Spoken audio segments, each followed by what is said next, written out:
lo uanganga fa amanu ma fa afetai ole atua ole mamau na teu umau oe si ia elo uleo maalanga elelei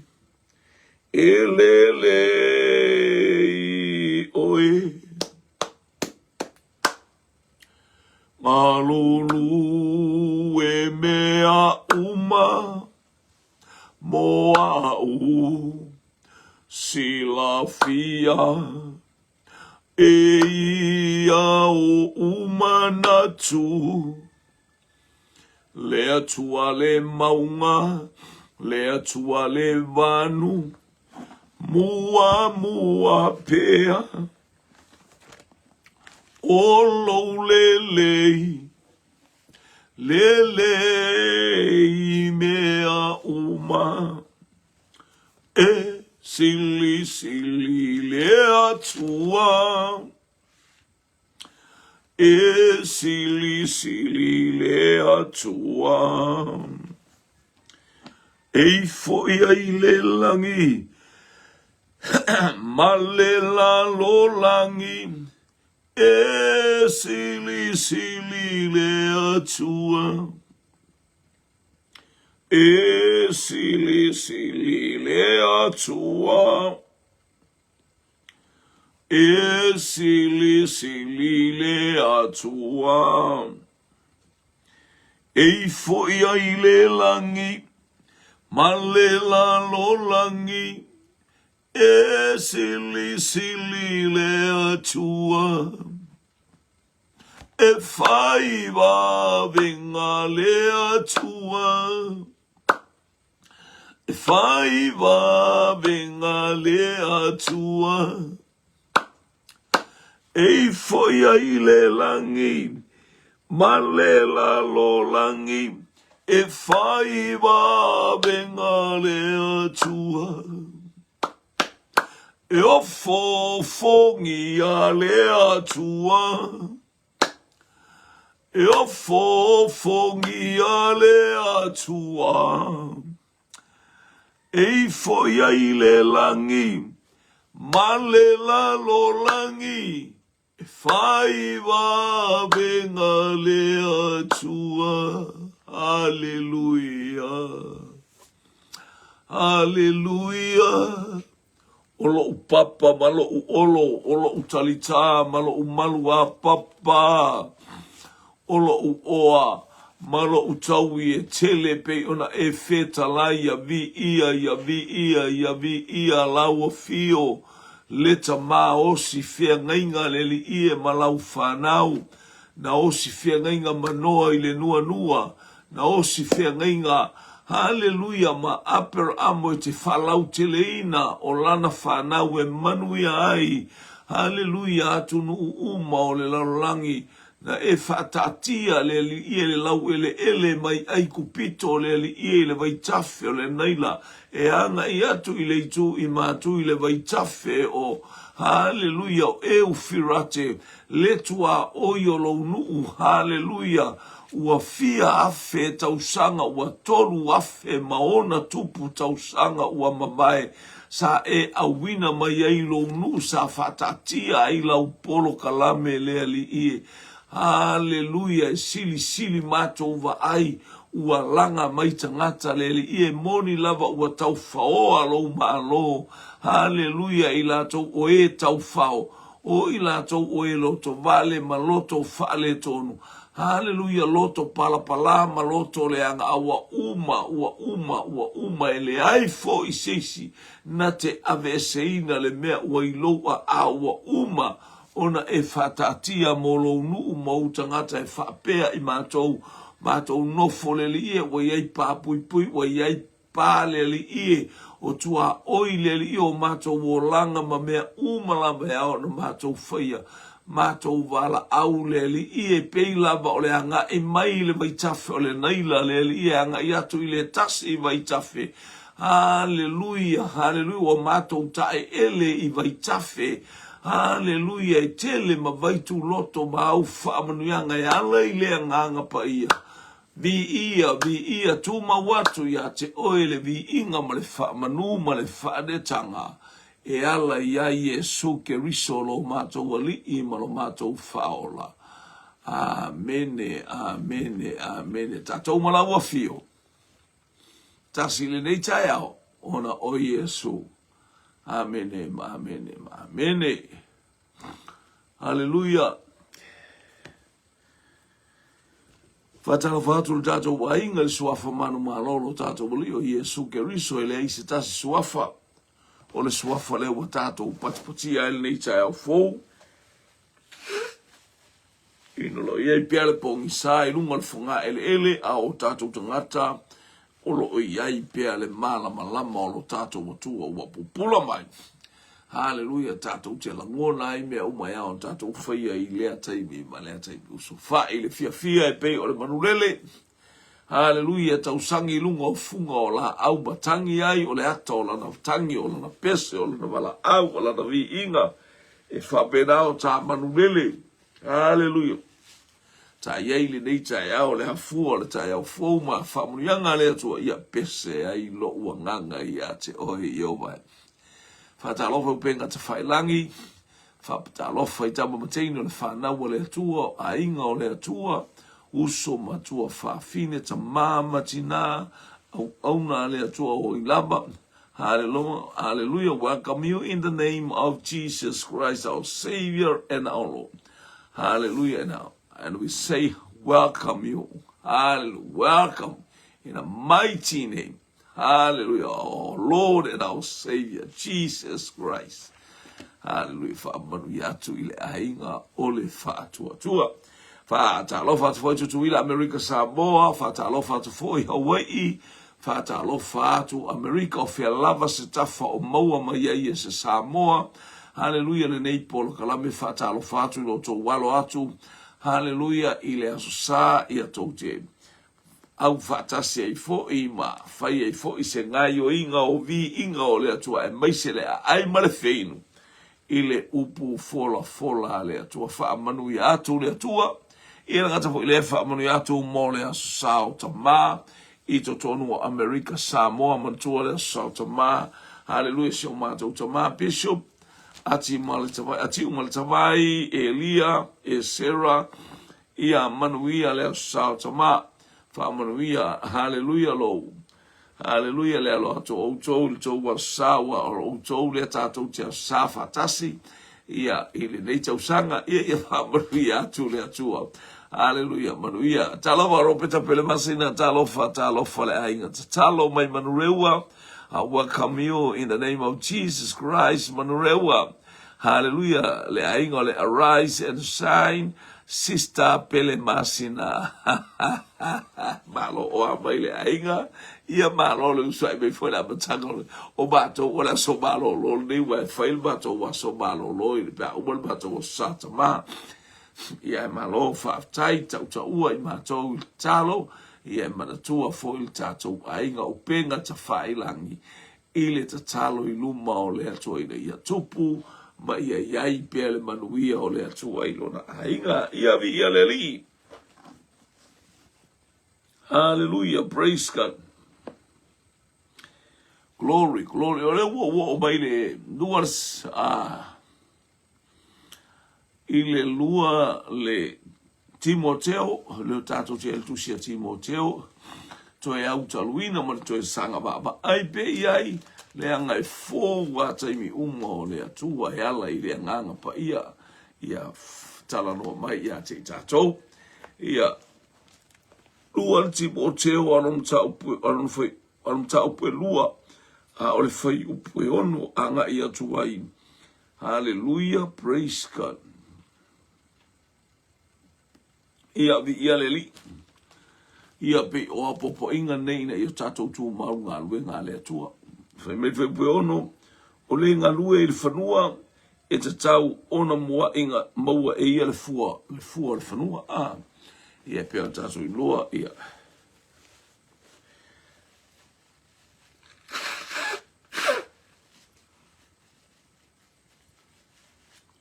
O le ngā lue i le ngā luenga le atua e pia tangata whai whatoanga le whai mai lea vaenga o ngā luenga.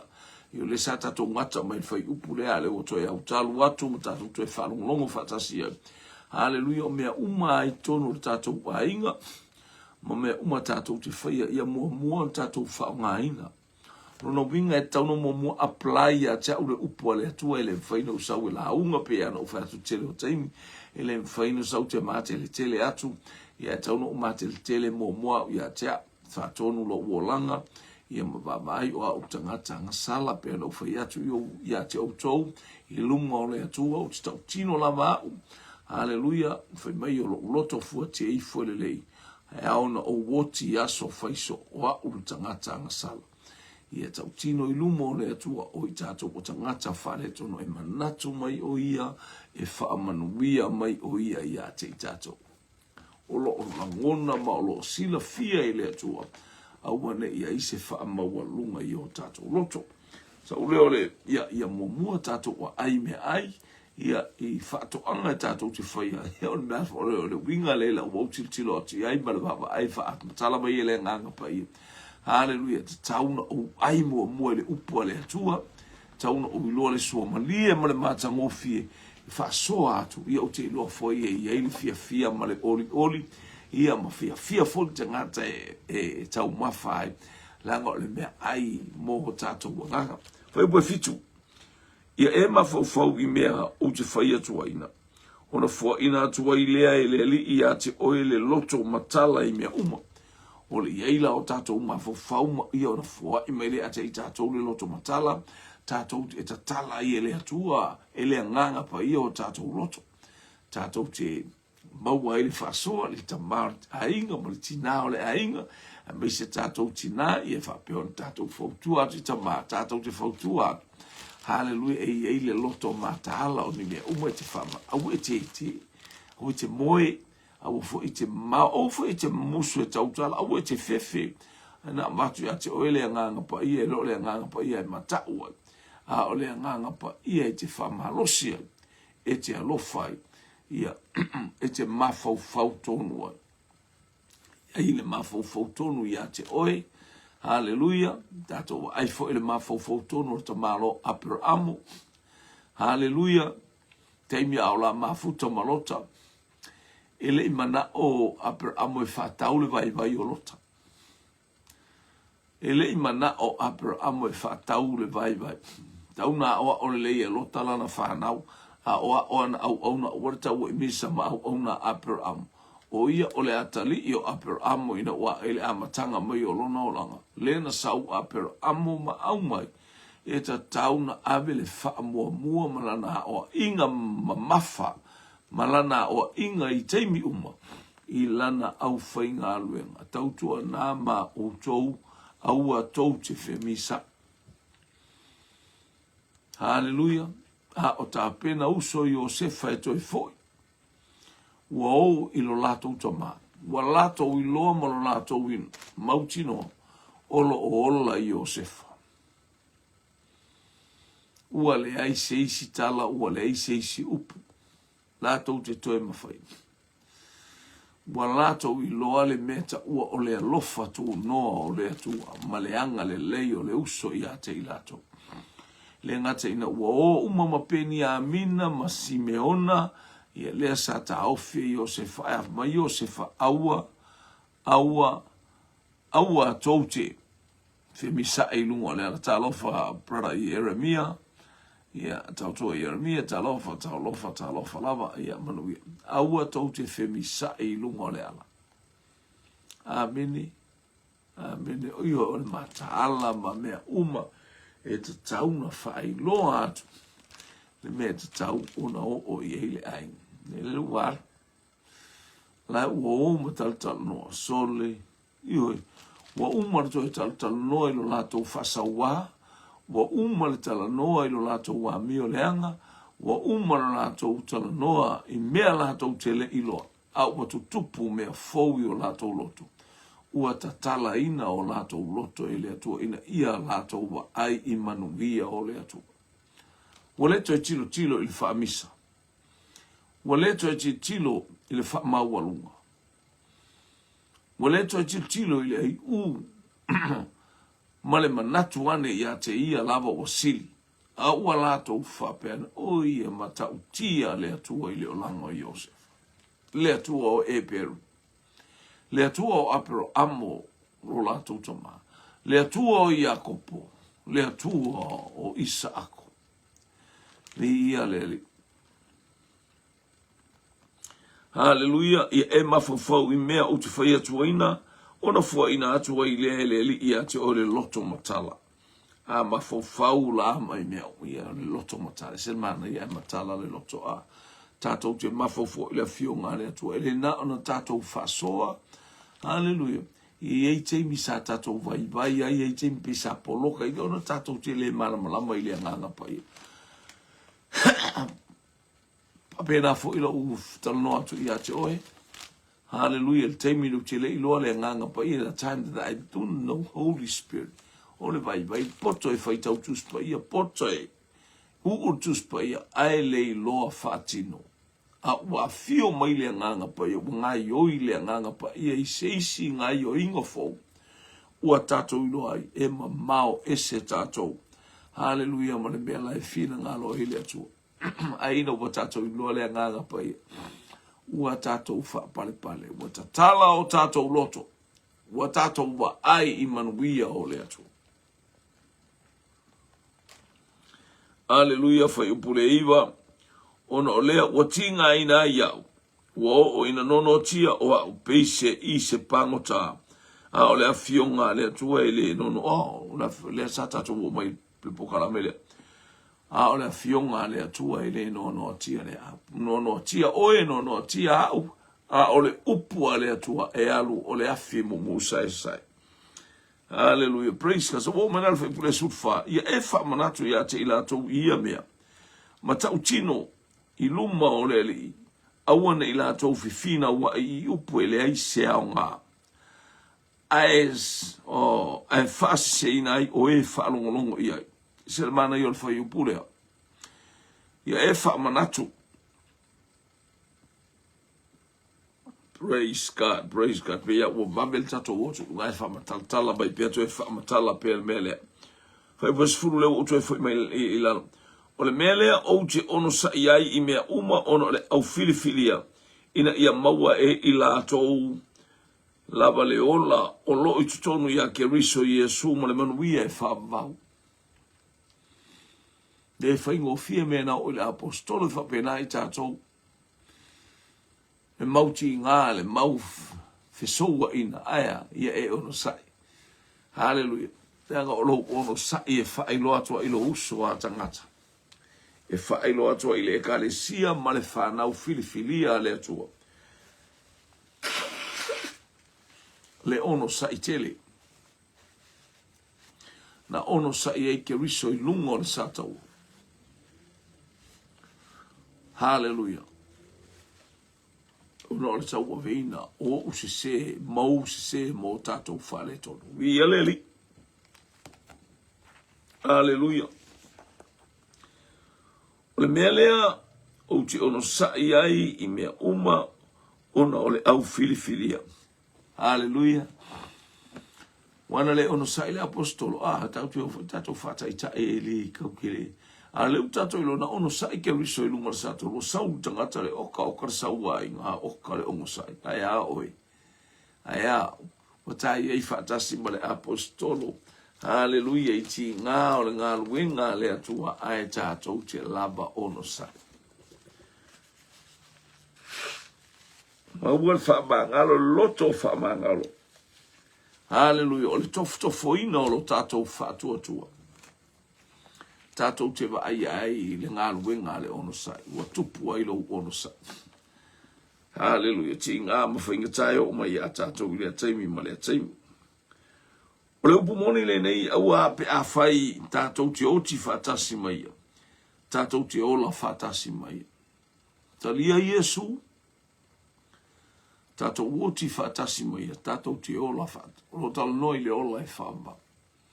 A whai tātou te oti o tātou te ngata. Hallelujah. Hallelujah o tātou te ngata whāle tonu. Whasiotia o tātou te ngata i le tino. Whasātauro le te ngata tuai. E whaola ina i tātou e pēntu e whātou mai o keriso. Hallelujah na ie uoti. Hallelujah. Hallelujah. A whai e le whaamaoni i tātou. E whaamaoni pe alama ia. E le mawhaia e ia o na whaafiti i ate ia. Tāte whaafiti, tāte le whaamaoni a o keriso. E tū mau pe alona whaamaoni. Ia ua fio atu lo no whaamaoni wa tatala wana tatala le langi. Hallelujah. Ele mawhais tangata o le tino na tatala le langi. A waia tatala le langi wa ulu fale iai. Male taulanga o lona lava toto pai. O le taulanga le a oe. O le taulanga so stasi e whatua tua ilona sua whalefo meilea. A wa a whai tātou te oti whaatasi maia. Tātou te ola whaatasi mai. Oka, wauru whale Iesu ma le taulanga. Hallelujah, e lor taulanga o le toto le povi po le oti, po le mamoe. A o lona lava soifua. Hallelujah, o lona lava toto paia. Wa ia uru whale mai, a via leli. Ia e whaamanatu ia te ilatou ia mea, ma tau tino i luma o leli. Awane ilatou fefina wa i upu ele aise au ngā. Ai whaasi se inai o e whaalongo longo ia. Awa tātou te tau upu. Awa te whain tau ngā upu pe o mea isi awa ni ia ta te wa ile tau whaarino lātou whaafia poto i lunga ole. I lunga ole upenga ta whailang ia. Pai atu lea anu. Whai atu o so mai lea. Ele o se mea lea. Lea wai wan tau nure upua paulo i hati motio. Ia e whaamanatu i ate i lātou ia mea. Ma tau tino i luma o leli. Awane i lātou whewhina wa i upu e lea o ngā. Ia le sa ore upu a lisi ma le tala lista ngata au tala lea o ngā na ta tala le ainga. Ia e taun tātou wāwa ai. Ia sili ni su uma i ate oe. Ai whaalunga tu o le tala e whai e whina uma. Aua e te... Pe mo o le tuspa ia lai fina aua. Fa sa o e no fo pe o e malau mata upu. No fo pe o e manfia. Wa le se me tatu te tau bibi. Le anga le atua fo ile sa o le atua le tatu atua. O le fi ainga ai fa per fa na o le atua. Fa i me pe ia. Ia e tatu. Ma wole on sa ya. Ia o le se sauro le ska ko ai mai se la nei vai tau i lunga o penga ta fa ila. Oka. E sele matautia. Ia e tau whaina ia avea oe ma le ua fia ma ia i le atua. O le whainga aluenga e le aise mea e mai. Na te vai tonu le upumoni. Ia le vai tonu na le upumoni. O le whainga aluenga e le aise mea e mai. Ia whai tātou matangata e fia ma i le atua. Hallelujah, isa tatou whatau no ina o le matatou i lo whamanuanga le tua tatou te waito no tatou wainga. Le whelanu lanua i ma le matango fie ma ai atu i lau whanau wa i ona na vivi i le o tatou loto i le atua a. Praise God. Hallelujah, ona vivi i le o tatou loto i le atua pe ai siau whanau. Wa ai mea o i o lima ma au ngā luenga ma le whatinonga. Hallelujah, lo walofa atu, ma lo walofa ane, lo walofa mai, whapena on tatou whasoa. Ngā luenga na ne mana o le atua tatou te whai. Ia e tau whai, ia vea oe ma le fia ma ia i le atua.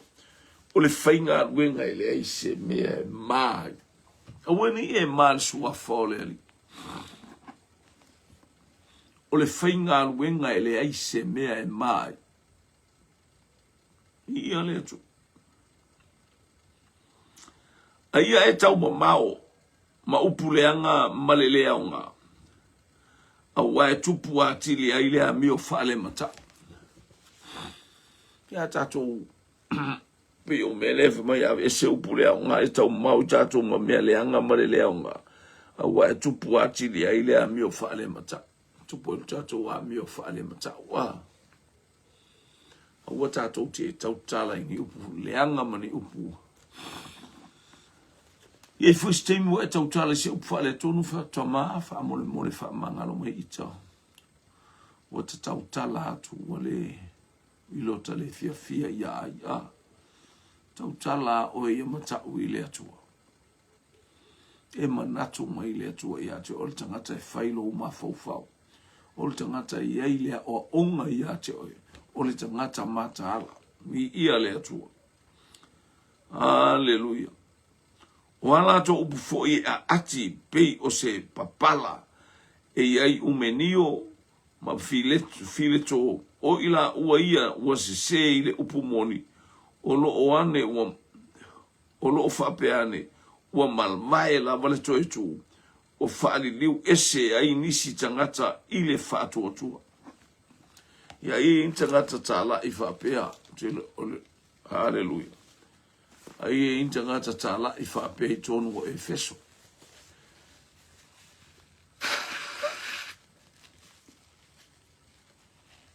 Na wa e tala i toi tu. Hallelujah. Ya le tato lo lai.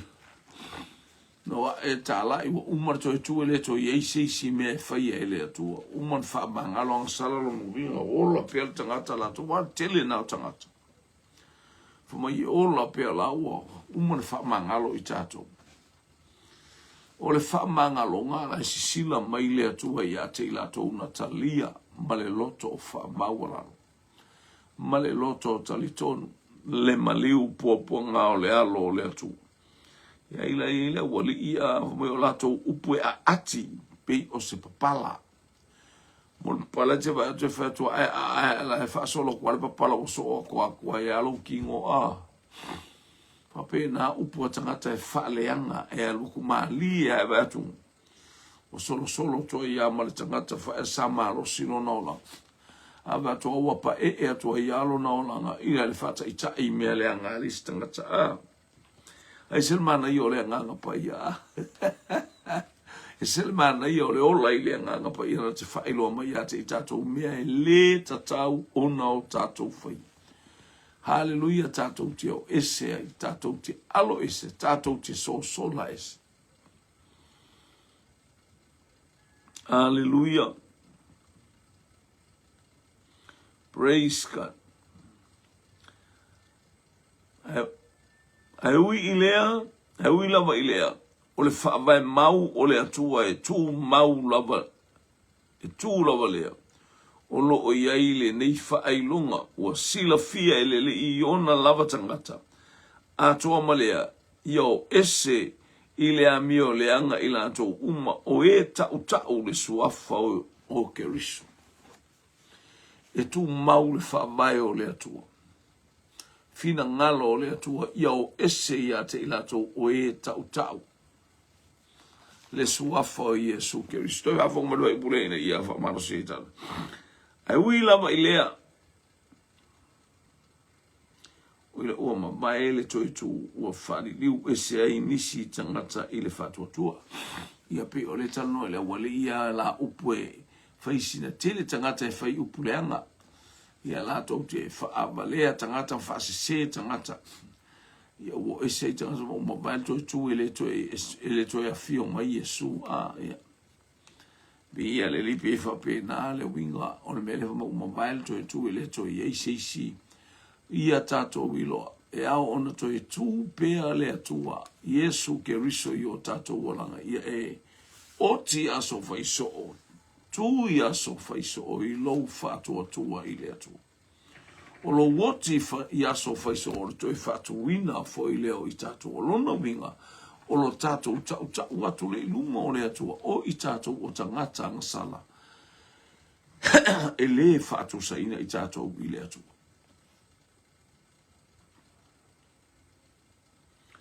A o le Aelena oipu. Aelena oipu auro ma a rio ua ile faletele. A oipu la au.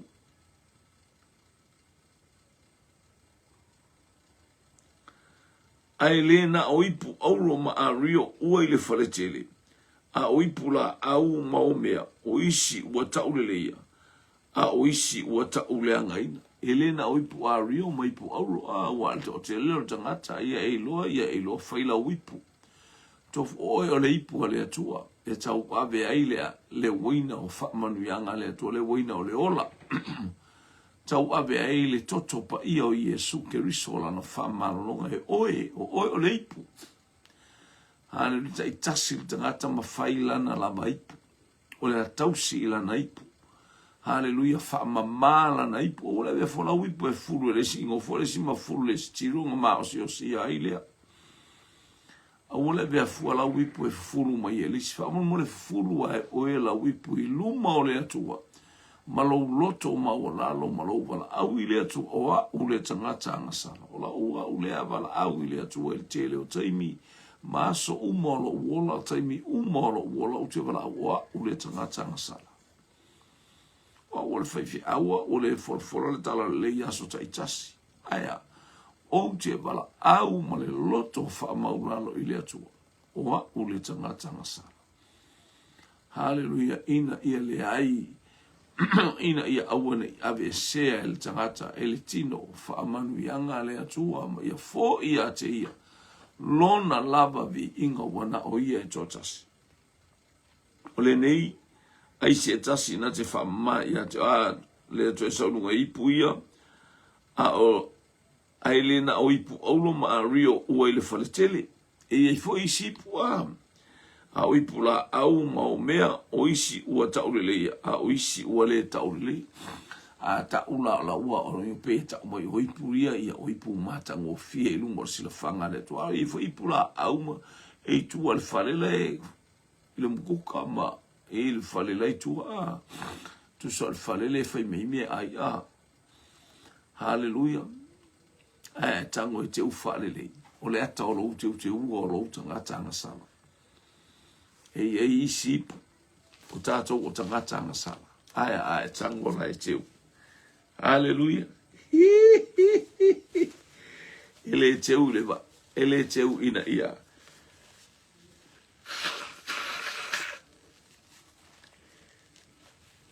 manulua tu waso le manulua savilia mako kawel kingo le masangi pe o ko e manulua o towia ni ia le ai esel mana ia o faio la wipa i lo inga o fale tonu la fulu fo ilu mole atua fato ese fo ilu mole atua fa mangalo mai ate au fa mangalo ia fa mangalo itato i me o fale tonu ai la wipa o ya le o le mafu angana e manuia ai oe. O rau fo ia oe e tsaru ili atu ili su wafa o Yesu Kirisu. Te le fata te whapese e alu farisana, te tū le wala au, ili si ka wala ngā mea. Ta lo fatu ilo uto fine mai Amerika Samoa, ia manuia li lo walo atu o lau.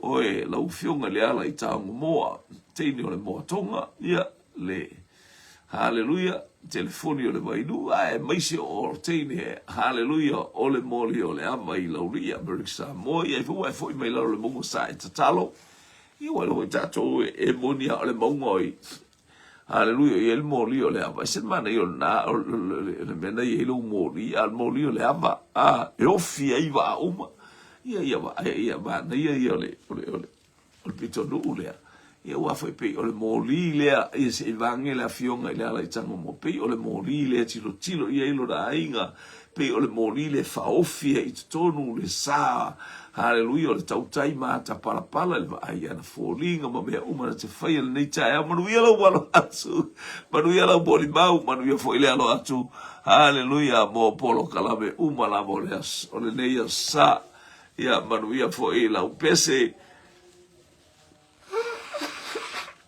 ia malau whaalongolongo i le upua le atua. Ia lo fatele atu lau polo kalame, tutu lima le afi mo, ma le ainga. Ia la gata fo ile manu rewa le ainga. mana tua atu le sapati ya ngalelei le tua i nganga stele. Haleluya, e mai se le moli maua oe le tua fine. Haleluya, ma le feiloa inga, le fata lofa, le tau fea songi. Haleluya, le te ua mewa e siva, ia. Ai se a fai mai eskielu, o te ma nama atua o mai atua ngā se. Iwi mama ngoe, whalongolo, o mai o te ma nama atua o whalongo atua ua. Ua siva, ua pati, ua oso, vi ele liu te lofa mo el to fine. Hallelujah, le ala i tangu moa. Praise God.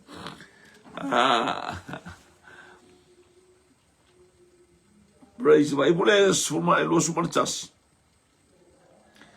Ole nei aise tasi e wha mama ia te ia. Nei i nei mea.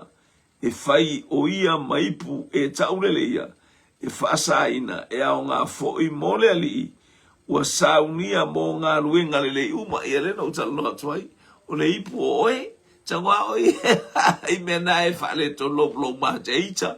Ia tango e wha ma ta ma, lo wita wha mole, wha mangalo mai a te au, wha mangalo mai lo wita ana nafi, ma lo wita neiva i aso i lo hainga, lo wita i a te ai, lo wita matou pule lo totongi, lo wita i a lo to alua, lo wita i oe. Tangwa oe e wha ma ele sausisi wha pe atu i a te oe, e te tango e whaama mai o ela wipu ile upu ale atu according to God's word. We are to wash and cleanse. We are the cup, the holy cup, the holy vessel. Hallelujah. For God. The vessel is honor for God. Vi ia le atua, tatua,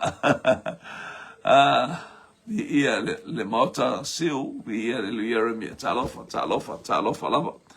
Manuia le ngai man le tai fai o mai pu e bea nga mana yo le ipu o oe lava o le ipu filifilia o oe lava o le ipu saunia ele atua Paulo ato nio ato te le lopo e America po e Hawaii a fa Hawaii ia vi ia le atua i le tai o anga ia tu sapati a fa America Utah ia ta lo fa Utah le vevela le nei vai tau.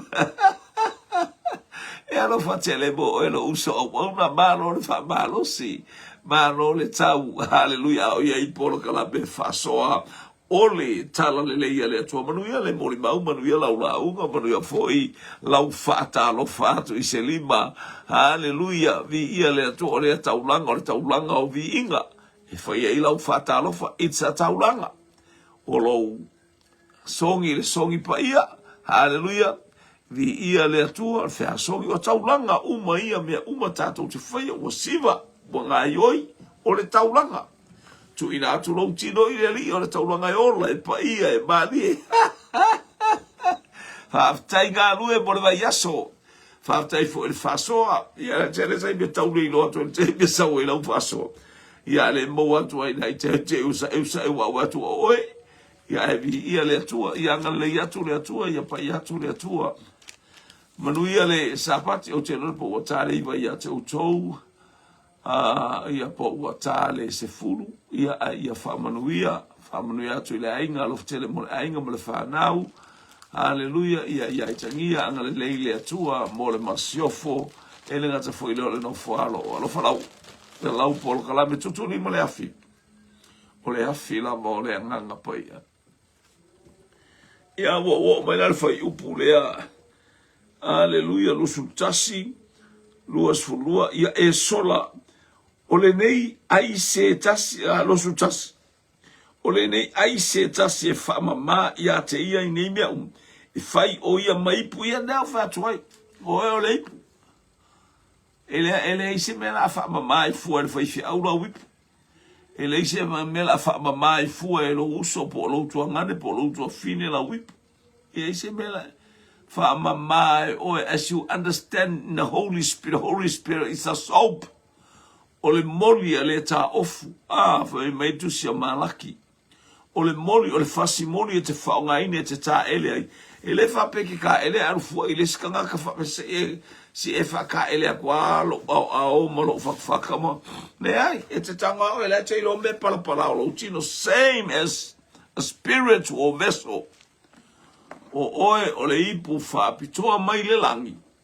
Hallelujah. Tangwa o ie whaamamalo le onosai. Whapea tama whaamangalo mai lo uatari.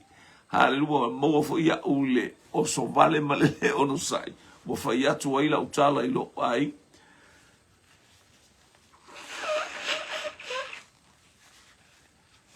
Apena tatou baba ai le atua. Ina ia. Oia o le ipu e te whaamamaina e oe la wipu atu ina mai e le atua le whasimoni lea. O le upu le atua le nganga pa ia. Ia koe whashaina i to e olo whashaina i le ipu a. Ina ia au ngā mea uma mo le le praise God. Luas fulu ma le lua. Ia e sola ese i tu ina nau o tau le lea. Ia e tau sisi le amio tonu ma le whaatua tua, ma le alofa atoa ma le file mu, whaatasi ma i lato o e wala au i le alii, ai le loto ma, toi wafonga mai le whaipulea.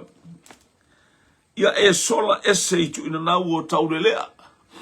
Ia te le tu ina nau o tau le lea, ia leisi e loko awa akunga fuko ingpia, ingu e loko awa akunga ula na o tu ina nau o mo meo tupua. Alo ese ai.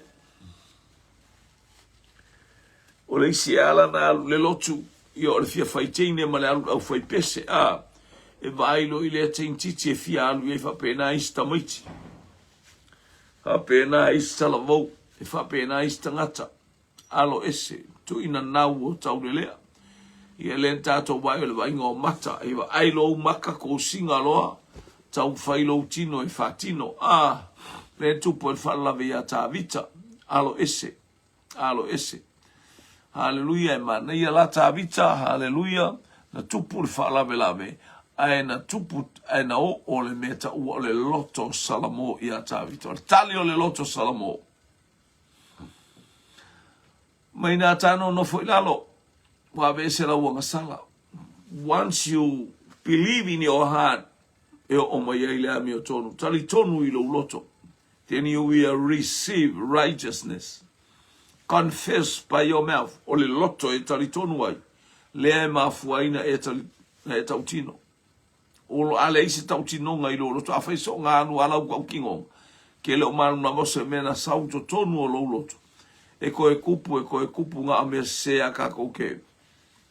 Moli mawai. Ai ao ina moli mau mai le loto fuatia ifo. Ma le loto talitonu. As you believe in your heart, receive righteousness. Malengutu, the mouth that you confess, you will receive life. Vi ialeli, silmana ia. Au sa ilinga valea, wa ia na, ia vala au, le lefe mai e mawele a mio tonu, ia e sola itu ina na wata ulelea, awale ola faa vasi, ia e tausi le a mio tonu, male fatu atua, male alofa, male file mu. O kan manuia ile o tātou wolanga, tātou fia. Tātou o tangata whaale tonu. Ai whaafetai ile atua ua whaamalingi mai, masa saa mai le fe awale tala le i ala ila na upu male anganga pa ia na te mumoni mai. Uula ia i lau lima whaamanuia ngai ele auno. Ao sa ilinga walea, walea o awina mai ia e alo ese ai. Aua wailoa o mea ia e tupu ai le fina wa. Aleluia. A o sa ilinga balea. Ia iska kafe sa ilinga kuspa ia. Fai kauvanga, fai whapena. Whaali e la tau poto mo la tau wata mai a onga ia e oi. Ola ufale a onga rea nganga pai. Na o mai ia o telefi aru se a onga. Telefi e whaalongo i ngā mea. O pawara le meo te fia whaalongo i o lea nganga pai. Ia masana upu ia tea. Io e saole le ia. Sen mana ia le whamalosi man whaifi au. Na o mea malepe. pe ale mai le lote sa o le via le la voi o sa ilinga walea o ina mai ia e alo ese ai wa iloa o mea ia e tupu mai ai lea e tupu mai ai fefina wa inga e alanga kupu fefinga wa inga ngole poko wa fai poko kangaka su ele vi inga kangaka po o ia sa o ia se o ia kamai o ia fa vasi vas alo ese sola ese haleluya awar sola ai alor le fa ka uar sola ile mel fa tu le tu et sola ai alu fa sola se tu po vai se me se lota sola lo fa to nunga le tu e sola lo le lota sola ile maunga ai alu lota ile yo le maunga vai o te fa vai sola ile maunga o lo war fa sanga e o mata ile langi o mai ai so a fero ile ana fana na wailo ya te ia la vala na fana o te olua tu pulo fara lave ia leli e fa taina mana ia ele atua lota langa le tino apero amo he uina ele fana mo ya apero amo na alu wal apero amo ma aveina ia maua e lota se mele e untu e fana wa au te initia na fana mo ia moni ma Moapi le o le grandmother le o Tavita o Ruta. Na whanau mai e le tupu ia Ruta. O le teine Moapi. Ni ia le ali. Praise God. O waele tatau ona finau o le au na le ali. A ia nga malui tangata uma. Ia mawhaia ona o atu ia ono sa ia wa le fina o na le atu le uta mai ka ko le fi ngau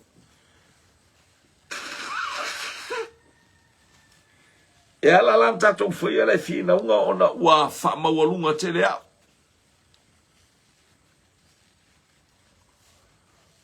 wa fa fia poto tele a fa fia poto ai le poto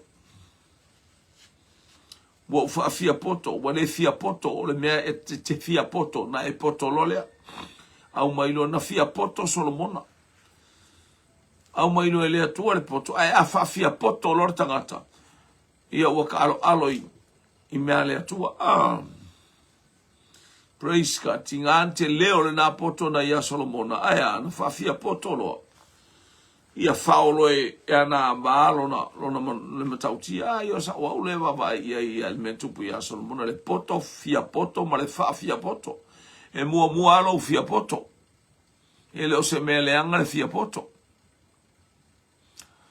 haleluya o tangata o mai fia poto ona mai lo le ai la usa ilinga o le poto ai fa fia poto lo le lo se poco alo manga o ia fai oe ia aliari oe alena e fai le atua e te fia poto au mailo le poto au mailo le poto io bata alo Solomona o fia ana aba ia afe aba ia ele moi lisi aba elista imi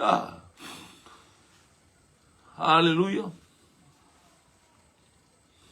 pena oti aele io lana fusi le isi aba io e fo ina sola ia le mai fe o matua sola ese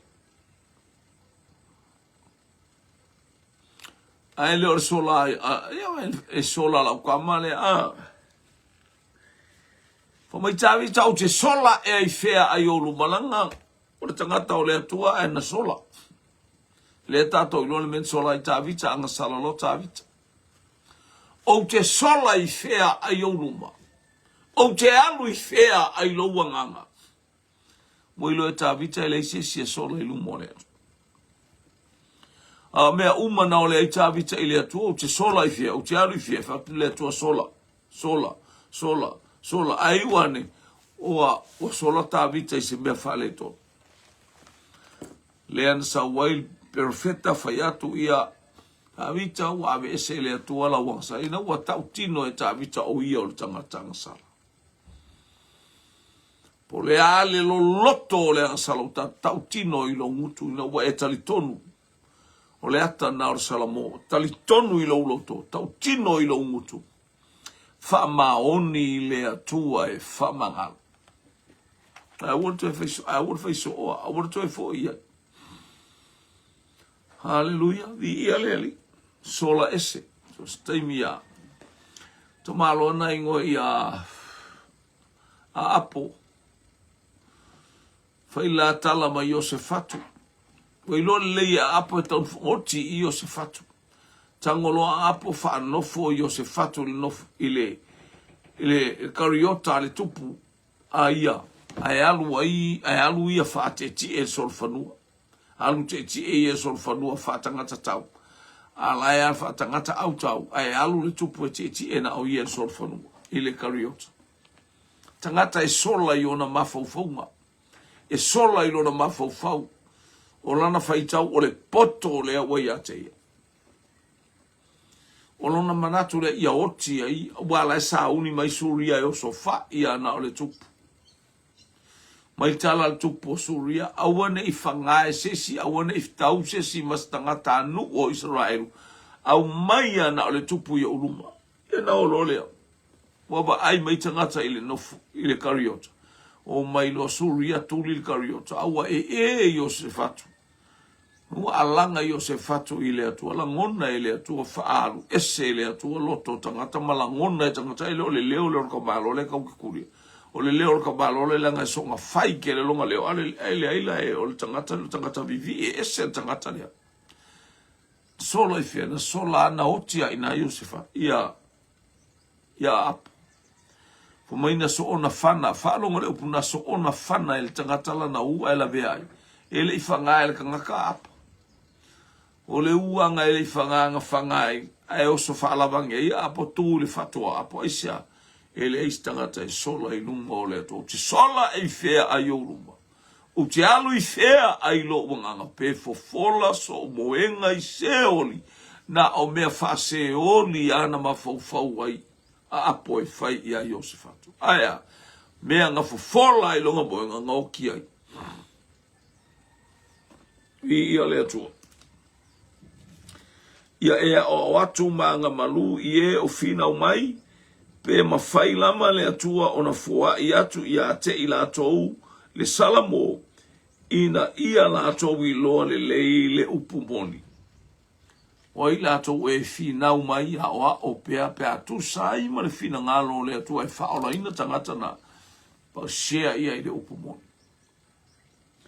Ia lato wala mai fo ina na moe, ia lato wala mai fo ina moe i le mai lei ale ti apolo o e ua maua e ina ia faia lona lava fina ngalo. Hallelujah, pe afina ngalo ile atua e whamanuia i ate i lato. Fo i mai ile ali o i lato na nga oi al ti apol ai fo i mai ile atua ma faile fina ngalo le atua. Fe awa le atua tatou whalongo i ai. Hallelujah, o le ipu, tatou o ipu. Ta pena la wipu o le asa me o whale tonu, o e te whaile atua, tala no i atama. Hallelujah, praise God. Iei fo isa mai lo utino, tala no i atama. Lau wha marolonga wo mai a ua mio se. Wo i lo mai le o lo mai le i lo ule loto wha mangalo. O le mai le o lo mai le i lo wha maualunga. O lo mai lo umutu oso i le whaifi au. O lo mai le o lo mai lo ule tautala sa o i le ekalesia. Wha manuia le atua i ate o i le nei tai au. May God bless you, my brothers, my sister. Au auna le atua, 7 of God. Iei le anga le leo le atua o alo atu mo le sapati i le nei tai au. E lo fetele lau polo kalame, o te tā sumalua e awina atua i lau polo kalame. Ai mainu e mamao le ala, pe atu sai ma le fina ngalo le atua lo Yesu. Amen, amen, amen. To God be the glory forever and ever. Amen.